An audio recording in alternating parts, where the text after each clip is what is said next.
Resibo. Resibo. So, meron tayo re-reakan sa video. Ito ay resibo. So, ito na yung kinikwento sa akin ni Solja ito eh. Yung kay Apo Philip Apollo. Kasi 'di ba pumunta si Solja doon, hindi siya pinayagan mag-document. Pero GMA pinayagan niya, no? So, panoorin natin 'to. Kapag may sakit at nagigipit, ang iba sa faith healer daw kumakapit. Pero sa likod ng Totoo 'yun, totoo, no? talantakon, meron nga bang himala? Resibo. Resibo. Sa dami ng mga tao sa labas, aakalain mong may piyesta. But no, hindi dasal o salo-salo ang dinayo nila. Lahat ng nakapila may iniindang karamdaman at naghihintay na magamot ng lalaking nagngangalang Apo Philip. Na resibuhan na full packed ang bahay ni Apo. Laking gulat ng aming team nang ang pasyenteng hindi makalakad. Hindi raw kayo nakakalakad. Try nyo nga maglakad. Testing. Bigla na lang nakatayo. Maglakad naman ka. Astig, no? Minsan kasi pag ganyan, amang style ng mga mangkukulam at mga jablo, kung ano sakit ng tao, yun yung dadagdagan nila or titirahin din. So, yun ang sinasabi niya. So, meaning, kahit medical yung sakit, no? Pwedeng dagdagan ng mangkukulam yun. Ayos, At ano, tsaka ito, dapat ma-establish muna natin na talagang hindi siya nakakalakad. Kasi baka naman nakakalakad siya, weak lang, tapos nung pinalakad, naglakad. Kasi pwede rin kasing placebo, Diba? Itong part na to, hindi tayo sure. Baka mamaya nakakalakad naman talaga. Ambulatory naman talaga. Tapos parang pinalabas ng nakalakad dito. Minsan kasi pag ganyan, amang style ng mga mangkukulam at mga jablo, kung ano sakit ng tao, yun yung dadagdagan nila or titirahin din. Labas lahat! Wala may iwan sa inyo!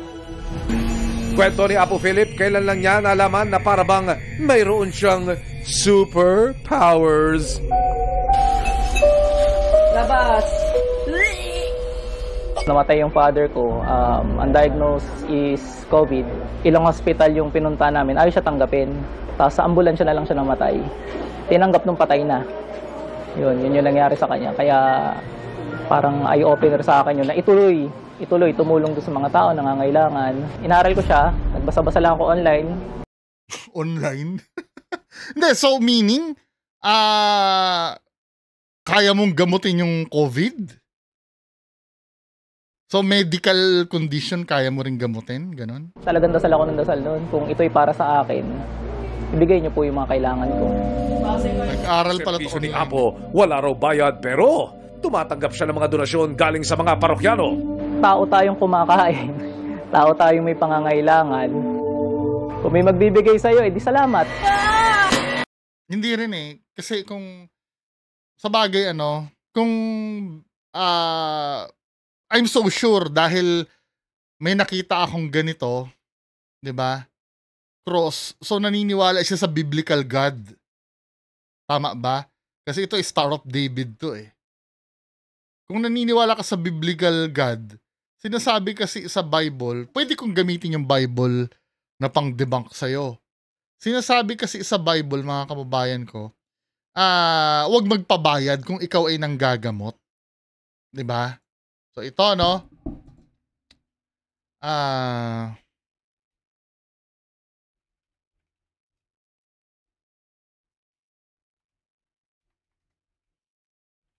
wait lang hanapin ko lang yung talata.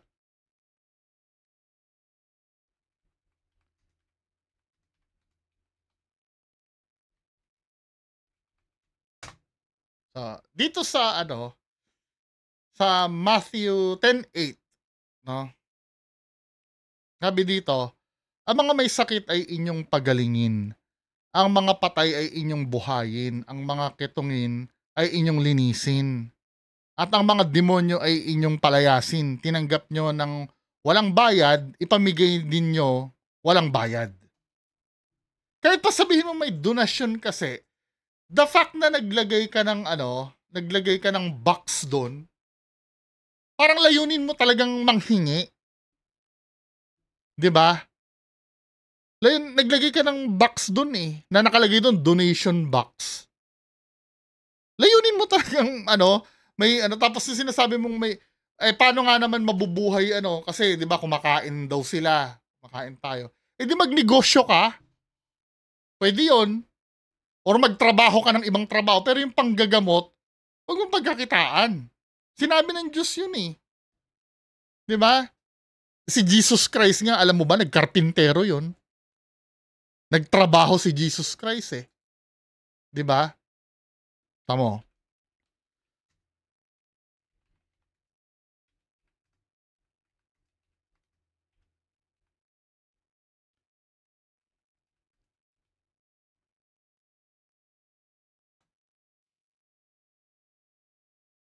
Tamo. Sabi sa Marcos 6 verse 3 to 5, hindi ba ito ang karpintero, ang anak ni Maria at kapatid ni na Santiago, Jose, Judas at Simon? Hindi ba kasama natin ang kanyang kapatid na babae? Kaya nga dahil sa kanya natisod sila. So kung babasahin kasi natin Marcos 6, nagtataka kasi yung mga yung mga tao doon, nakalagay dito sa Marcos 6, si Jesus ay umalis doon at nagtungo sa kanyang sariling lalawigan. Sumunod sa kanya ang kanyang mga alagad. Nang sumapit ang Sabat, nagsimula siyang magturo sa sinagoga. Ang maraming nakarinig ay nanggilalas. So nagtaka sila, Nagtuturo si Jesus. Sinasabi nila, saan kinuha ng taong ito ang ganitong mga bagay? At ano itong karunungan na ibinigay sa kanya na maging ang mga ganitong himala ay ginagawa ng mga kamay niya.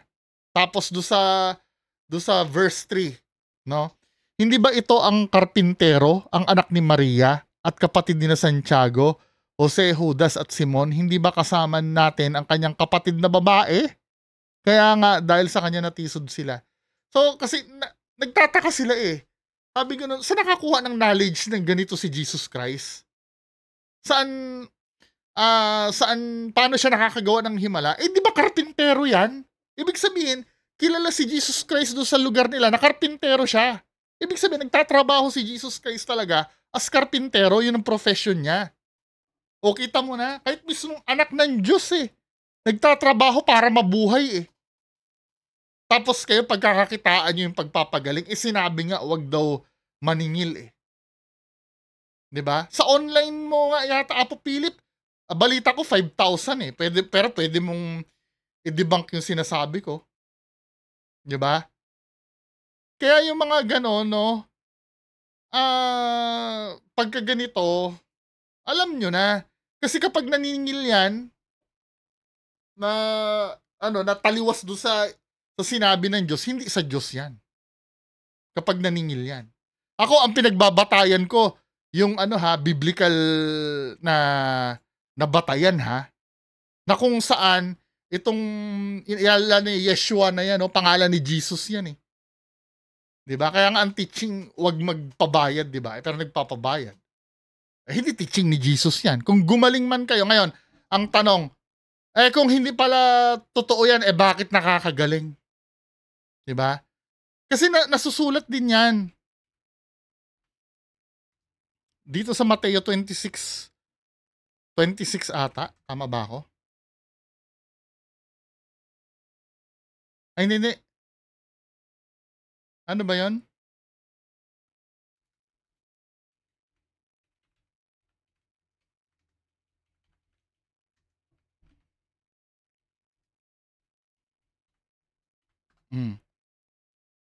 Mateo 24:24 pala, sorry. Kasi nasusulat na yan Ang nakalagay dito sa Mateo 24:24, mga kababayan ko, Saan na ba yung Mateo 24:24?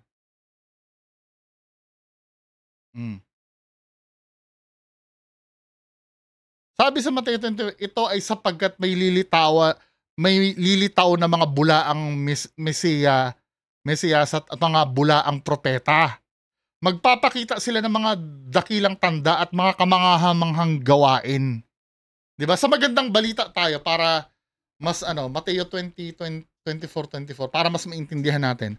Mateo 24:24 kasi mas ito yung angkop sa language natin eh.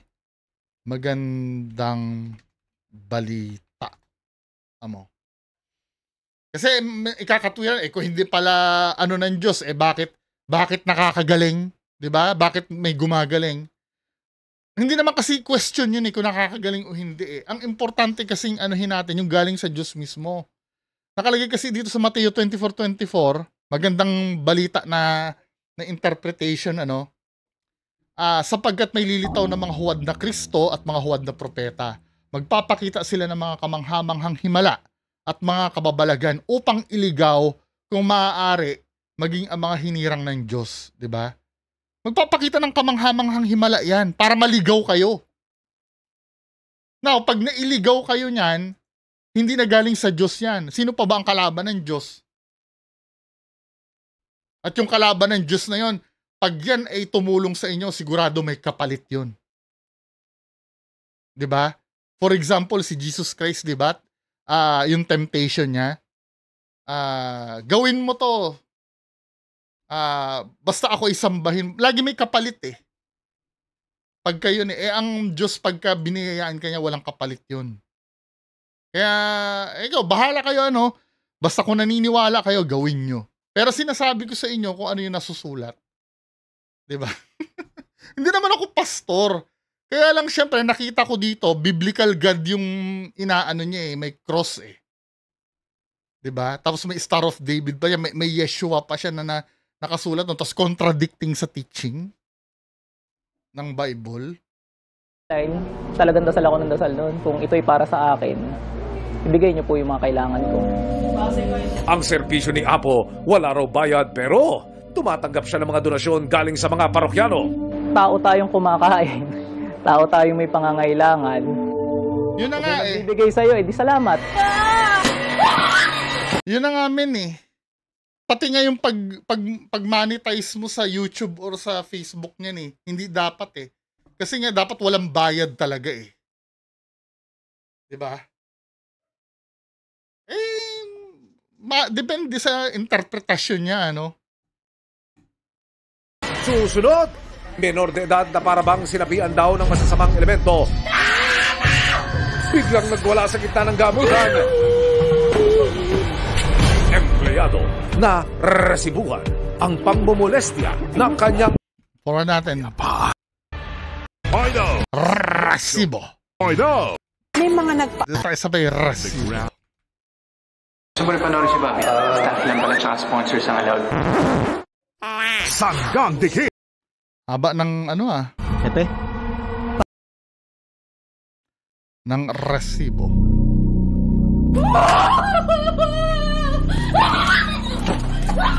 Makikita ho sa video ang pagtirik ng mata ng babae. Hanggang sa gamitin na ni Apo ang bignum. Ano ho ito? Ito yung isang uri ng maitim na kahoy na madalas ginagamit sa mga pangontra bilang panggilit niya umano sa demonyo. Labas!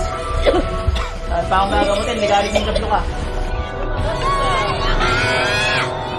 Totoo nga ba ang mga himalang dala ni Apo Philip? Pero alam mo, minsan nag-aano din ako 'di ba? Na nag-iisip din ako, nga naman, sa dinami-dami ng pumupunta dyan, alam ka namang lahat yun ay uma-acting lang, 'di ba? Mystery din kasi sa akin kung paano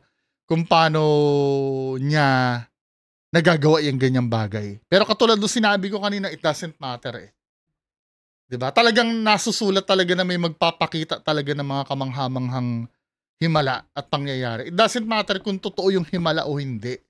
Basta yan ay hindi sumusunod sa panuntunan ng iniutos. Hindi sa Diyos yan. 'Di ba? Depende sa nakasapi Katulad nun, may mga nakasaping nagpapanggap na mangkukulam, kunyari nag-uorasyon. Sa patuloy na paggagamot ni Apo Philip, dumating ang 15 taong gulang na itinago namin sa pangalang Princess. Isang dalagitang sinasaniban daw ng demonyo na nagkakagusto sa kanya. Kung tutusin, dapat ang dinadala yan muna sa sa psychologist o sa psychiatrist. Pag yung mga ganyan. Kasi sa totoo lang, hindi, let's say, bigyan naman natin ng ng balance. Malay mo naman talaga sinasaniban. Pero kasi, paano pagka psychiatric yung problema? Kasi hindi nakakatulong tong ganito Kung psychiatric yung problema, ha? Neng, magdasal ka sa Panginoon. Nang simulan ni Apo Philip ang dasal, Bakit? Tawa-tawa pala kanina Paano sasakit ang ngipin mo ngayon? Luko kang jablo ka, manlilin lang ka pa. Labas! ayon kay Apo, tanda raw ito ng espiritong palaban. Balik.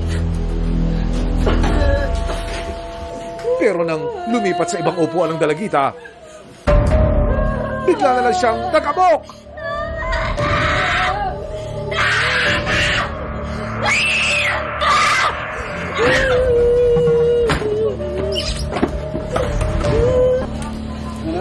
Sandaling nanahimik si Princess.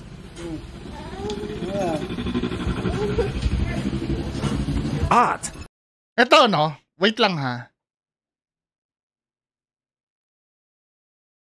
Wait lang, ha? Kasi ganito yan. Nung pumunta si Solja dyan, I don't know if bias lang kami, di ba? Nung pumunta si Solja kasi dito sa kila Apo Philip Apollo, wala namang eksenang ganyan. Nagtataka lang ako, every time na igigas, lalo na sa KMJS at sa mga ganyan, palaging may mga ganyang eksena na severe. Kasi, syempre, di ba, yung ganyan kasi, ini-schedule yan Ini-schedule yung pagbisita ng mga ganyan At pag ini-schedule yan, hindi ko sinasabing ganun yung mangyayari, pero pwede kasi mapaghandaan nila yung pagbisita ng GMA. Kaya kung halimbawa, kung gagawa ako ng control, kasi sa totoo lang, inano namin yan Ayaw talaga ni Apo Philip Apollo pagka kami.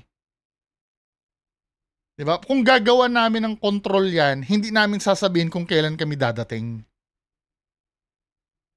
At pangalawa, ang isasalang na pasyente dyan, mako-confirm namin na may sakit talaga. At dapat hindi niya alam kung sino yon. Yung halimbawa, ito si Juan, pinamedical na namin ito si Juan. So, na-confirm na meron siyang sakit. Hindi namin sasabihin kung sino si Juan doon. Para if ma-diagnose niya na may kulam at ginamot niya, pag ginamot niya, dapat sabihin niya kung kailan dapat gagaling yun. Ano ba yan? Instant na bang gagaling yun after niyang gamutin? At pag sinabi niya instant, ipapa-lab test uli namin. Pagka pinalab test at ganun pa rin, ibig sabihin, hindi siya Ayun binibigyan ko na ng hint si Apo Philip Apollo, ha? Kung ano yung gagawin namin pagpunta namin dyan. Diba? Kasi pagka halimbawa, oy, Apo Philip Apollo, pupunta kami dyan bukas. Diba? Hindi naman sa sinasabi kung makakapaghanda siya ng mga artista niya. Hindi naman natin alam talaga Malay mo, totoo naman talaga Maganda na yung para walang pagdududa. Basta, bigla kaming dadating dyan. Hindi mo dapat alam kung kailan yon. At kung pagdating na yun, katulad nun, isa sa mga nandyan sa tao ay napacheck up na namin. Diba? Yun ang magandang control Now, kapag yun ay nalusutan lahat yon, abay, i-endorse ko ito si Apo Philip Apollo. Isa ako sa magiging believer. Malay mo, totoo din naman Pwede naman yun na maging totoo din naman siya Bigla na. Kaya lang, dun sa part na, dun sa nagpapabayad kasi, di ba? Ang pinag-uusapan natin dito yung totoong nakakagaling, ha? Alisin na natin yung kung sa Diyos ba o hindi. Kasi ibang usapan yun Tumakbo, palabas.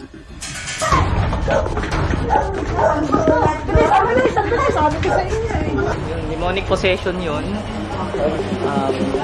Kasi kadalasan sa mga ganyang kabataan, pag nakakagawa ng kasalanan, at medyo mahina rin yung faith kay Lord, hindi nakapag-pray, hindi nakapagsimba. Mula Masbate kung saan siya lumaki, dinala muna sa Batangas si Princess dahil sa sunod-sunod daw nitong pagwawala. Pinapunta po ako dito ng tita ko kasi papagamot daw. Nagsimula po nung sinaniban ako ng grade 9. Sa school po namin may malaking puno doon. Tapos nakikita ko na lang po siya nandun sa puno nakaupo. Ano siya, itim siya na hugis tao, tapos pula yung mata niya. Mula pagkabata hanggang ngayon, pakiramdam daw ni Princess, sinundan na raw siya ng demonyo. Pag may pinupuntahan po kami, nakikita ko pa rin po siya sa mga puno-puno. Sa kada mangyayari yan sa kapatid mo, ano nararamdaman mo? Naawa ko. Hindi ko naman po namin alam na depression. Nagsisipa siya dyan, tapos nagsisigaw. Nagsisigaw ng tama na daw. Oo. Tapos nagpapanggap ng nagsasabi sa kanya. Nagwawala po, ganyan. Oo. Tapos kung ano-ano yung sinasalita. Ayon kay Apo Philip, aminado siyang hindi niya nagagamot ang lahat ng pasyenteng Sabay ganun eh. Ano pang, hindi, wait lang ha. mudulog sa kanya. Ano sabi niya? Apo Philip, aminado siyang hindi niya nagagamot ang lahat ng pasyenteng dumudulog sa kanya. May mga sakit daw kasing hindi na kaya ng kanyang kapangyarihan. Hindi eh. Alam mo men, kapag binigay sa'yo yung power ng healing, makakapagpagaling ka kahit anong sakit eh. Si Jesus Christ nga, bulag nga. Napakita niya, hindi naman spiritual ang pagiging bulag, di ba? Ketong. Biblical yun, di ba? Pinagaling niya yung ketongin. Hindi naman spiritual yun eh. Ito, yung ganyan, yung hindi ginagamot yung ganyan, di ba? Kaya nga healer ka eh. Doon pa lang, medyo, hindi kayo pa rin, kayo pa rin. Kasi kung magiging selective tayo sa pagagalingin, lahat kasi magagawa niya ng magagawa niya ng lusot eh. 'Di ba? Unang-una, bakit mo nga naman siya gagamutin kung hindi mo alam na siya na spiritual yung sakit? 'Di ba? Sometimes ganyan lahat diyan pinapagaling niya. Tapos biglang sasabihin mo, pag hindi spiritual, hindi ko kaya ba't mo ginamot? 'Di ba? Dapat pa lang diyan pa lang nire-reject mo na 'yan. Ay, hindi ito hindi ito spiritual, ito ay sadyang may sakit ka lang talaga. 'Di ba? Pero hindi pinapagaling mo diyan eh. Tapos pag hindi mo galing, sabihin mo, may mga sakit pala na hindi kasi hindi spiritual. So meaning na-fail ka, nabigo ka na i-determine na yung sakit ng isang tao ay spiritual. Yung pala medical pala. Pero ang basa mo sa kanya spiritual. Sablay ka. Medical training, wala, pero nagbabasa-basa ako. So, lagi ko nga sinasabi, magkonsulta sa doktor. Kasi yun yung pinaka-importante. Dalawa nga kasi yung sakit ng tao. Kadalasan, yung sa spiritual at saka yung sa physical. Yung physical, yun yung kaya gamutin ng doktor. Yung sa spiritual naman, yun yung kaya namin gamutin. So, may mga doktor na nagtataka rin siguro na naliligaw sila ng findings, kahit anong gamutan, hindi nagaling. Hindi pwedeng naliligaw. Hindi pwedeng naliligaw ng findings. May findings yon. Kasi may pagkakataon na sinasabi nyo siguro walang findings pero hindi pa nakikita. Kasi continuous yan eh. Lahat yan susuyurin ang buong katawan mo eh. Step by step eh. Hindi naman kasi, katulad nung sinabi ko nung nakaraan, hindi naman sa unang punta mo sa doktor ay alam na agad ang sakit mo. Step by step yan. Diba sinasabi mong ganun? Doc, masakit yung ulo ko eh. Papakonsult ako sa'yo. Okay, sige, ito muna yung gamot. Yun ang first step. Masakit ang ulo. Tapos, pag hindi gumaling, ay walang findings ang doktor sa akin. Hindi, babalik ka pa uli. Nag-take na ako nitong gamot, doc eh. Pero usually kasi pagpunta mo doon, tatanungin ka kung kailan mo pa nararanasan. Kung yan ay buwan na, kung yan ay ilang araw na, ilang na masakit ang ulo mo, siguro mag-undergo ka ng CT scan siguro. So pag CT scan ka, now, magpapa-CT scan ka, no? Negative. Walang nakitang problema sa CT scan mo. Sasabihin mo na ba agad? Ay, walang findings ng doktor, negative ako sa CT scan. Hindi pa rin. Babalik ka pa uli. Doc, negative ako sa CT scan. Okay, sige. Magpaano ka nga? Magpa-tawag dito? Yung sa magpa-creatinine ka. Lahat, urinalysis, lahat-lahat. Aanuhin sa'yo. Biglang hindi mo ine-expect, ikaw pala ay may chronic kidney disease na. 'Di ba? May CKD ka na. Hindi mo alam 'yon. Ang layo, 'di ba? Totoo 'yon. Sumasakit ang ulo mo, yung pala may sakit ka na sa bato. Totoo 'yon, nangyayari 'yon. Ang layo ng ulo sa bato, 'di ba? Pero nadidetermine. 'Di ba sometimes nga hindi ka makahinga, chine-check yung baga mo, okay naman, pati heart mo okay naman. Yung pala may cancer ka sa sa uterus. 'Di ba? Iba kasi yung manifestations ng symptoms. Kaya imposible na yung sinasabi na walang findings. Meron 'yan. Hindi lang talaga mahanap muna. 'Di ba? Now, kung lahat ng test ay ginawa na sa'yo, may problem pa rin, hindi pa rin nagtatapos doon, pwedeng i-considera na hypochondriasis yung sakit mo. Ano 'yon? Psychological naman. I-evaluate ka naman ngayon ng psychologist or psychiatric. 'Di ba? Maraming pagdadaanan 'yan. Hindi pwedeng naliligaw ang findings yung ganon. Yun yung kaya namin gamutin. Kami, hindi namin kaya lahat gamutin. So, pag meron kayong mga sakit pang doktor, sa doktor kayo pupunta. Di sasabihan mo sana, ay hindi ito sakit na sakit ito na pandoktor. Ang problema kasi, sir, ginagamot mo kahit na sakit pandoktor 'Di ba? Di sana dyan pa lang, madidetermine mo na sakit ng pandoktor yan o hindi. Dagdag pa niya, hindi raw niya minamasama ang mga kritikong nagdududa sa kanyang mga paraan. Hindi ko na kulang kailangan patunayan kasi ang daming tao. Dyan, sa dami ng tao na ilan ba yung gumaling dyan, may statistics ka ba? Kapag hindi naman gumaling sa'yo, hindi naman babalik yung mga yan 'Di ba? May nag-complain na ba sa'yo na, hindi ako gumaling? 'Di ba? Refund. Wala pa namang ganun Siyempre yan, kung 20 pesos din lang naman ang dinonate sa'yo dyan, alam nga naman magreklamo pa sila na nagpagamot sa'yo, 'di ba? Hindi naman babalik Siyempre, ang babalik sa'yo dyan yung feeling nila na gamot mo. Siyempre, sa perspective nila, panloloko, sinasabi, nabayaran ko yung... Pero hindi hindi ako mag-aaksaya ng pera para ibayad sa mga tao, para lokohin sila lahat. Wala akong mapapala. Meron! Yung hindi ko naman sinabi nanloko ka, Pero kung manloloko ka, may mapapala ka, may maniniwala sa'yo.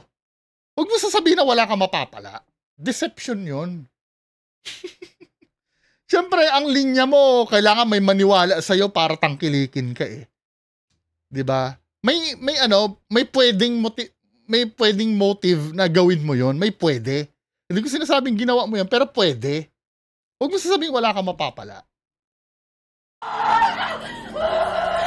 Regarding do sinasabing panloloko or something, hindi kasi may gumagaling Madami.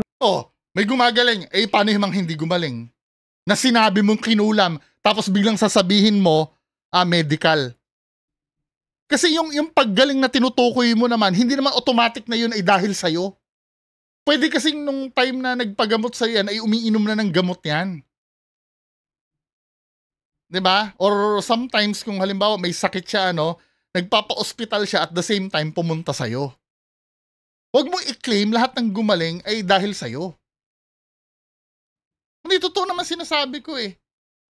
Now, ang sasabihin niya, di pumunta ka doon, pumunta na nga kami dyan. Hindi kami pinayagan mag-document. Sinasabing gumaling sila. Sa tulong ng resibo at ng pamilya, sinuri si Princess ng isang psychiatrist. Ayon sa kanya, ang pangingisay at pagwawala ni Princess hindi dulot ng demonyo o masamang elemento. Ang nasa likod daw ng mga hindi maipaliwanag na kilos ni Princess. I'm leaning towards a psychiatric condition called schizophrenia. We see schizophrenia. May hallucination siya. Ay, may split personality pati. 'Di ba? And disorganized behavior din. And then we can see na actually because of sa symptoms niya, nagkaroon ng affected yung function niya. Kaya nga sinasabi ko sa inyo doon sa umpisa ng video paano pagka psychological disorder yan? Lalong mapapalala ni Apo Philip Apollo yun 'Di ba? O paano yun? Ito o sige, kasi doktor naman yan, kukontrahin yan Uy, tanga, itong mga doktor na to, 10 taon ito nag-aral, si Apo Philip nyo sa online lang. Who knows kung verified pa yung information niya? Mas maniniwala kayo doon? Di ba, men? Kasi ang tanong ba, after magamot ni Apo Philip Apollo, yung okay pa ba? Okay na ba siya? Hindi na ba nangyayari yon? Yun, dapat nga balikan ng resibo yun kung okay na yun Yun, pwede yun, nagamot niya na yung babae na yun, okay na ba yun? Or nangyayari pa uli yung ganun? Nagreseta si Dr. Tan ng mga gamot kay Princess. Git niya, ito ang tanging lunas para maibsan. So, after magpagamot, na-diagnose pa rin ng doktor na may sakit to, so ibig sabihin, failure yung panggagamot ni Apo Philip dito. Ang mga pagwawala at pananakit ni Princess. I would consider putting her back on the antipsychotic. Low dose, give ample time for it to take effect, and then have that regular follow-up. Ito naman ang problema. Dahil doon sa gamot na binigay at biglang umigi yung yung condition ni ate, ang masakit niyan kay Apo Philip Apollo, ikikredit yung pag-igi ng and see whether she would need those adjustments. For our kababayan with conditions pertaining to mental health, it's just like if you have a heart disease, you'd go to a cardiologist. So if we are experiencing symptoms pertaining to the mind, so yes, we would like to be seen by a psychiatrist. Sa panayam. Pero alam nyo men, yung paniniwala kasi tungkol dyan, culture natin yan Sige, para maibigay yung hilig, kasi sometimes, iniisip natin, what if, totoo naman na, yun, na ganun talaga, na nakakagaling talaga, what if ganyan, what if ganito. Sige, gawin nyo pa rin, gawin nyo pa rin yan, wala namang problema magpa-albularyo kayo, pero i-make sure nyo na kumukonsulta pa rin kayo sa mga experts. 'Di ba? Para at least kahit paano ma-satisfy yung spiritual na pangangailangan nyo. At the same time, hindi nyo napapabayaan na magpatingin sa tunay na doktor. 'Di ba? At least kahit paano. 'Di ba? Kasi syempre nga naman, 'di ba? Although na kahit pa sabihin mong kontra tayo, hindi rin naman natin madidinay na culture natin 'yan Yung ganyan. Ng resibo sa Department of Health. Kami naman ay nag-a-align sa idea na talagang tipong dapat unahin muna natin ang siyensya bago natin dalhin sa iba't ibang uri. Kahit sila din naman open din naman, basta uunahin lang yung yung dapat unahin. Alam mo, nakapagpa-check up ka na diyan Hindi saglit tayo kay Apo Philip Apollo, 'di ba? Ang pamamaraan ng panggamot. Yung mga nasasaniban, yan ay kumbaga tinitignan na isang pamamaraan ng sintomas. So ibig sabihin there's something wrong with the body kaya nagdudulot ng ganito. Patuloy naman daw ang tulong na binibigay ng gobyerno para sa mga may karamdaman, lalo na pagdating sa mental health. Marami naman pong mga barangay health workers ang trained na po sa mental health. Tinuturuan ang ating mga barangay health workers, mga local doctors, kung paano po i-handle ang mental health concerns ng ating mga kapwa Pilipino. Meron din naman po mga malalaking ospital na pampubliko kagaya po ng East Avenue Medical Center kung saan kayo po ay pwedeng magkaroon po ng konsultasyon. East Avenue. Marami nagrereklamo doon. Sa inyo pong mental health, lalo na po kung kunyari kinakailangan nyo ng gamot, kung available po yan sa pharmacy ng East Avenue, pwede po kayo makakuha ng libre. East Avenue. Paalala rin ng DOH sa publiko.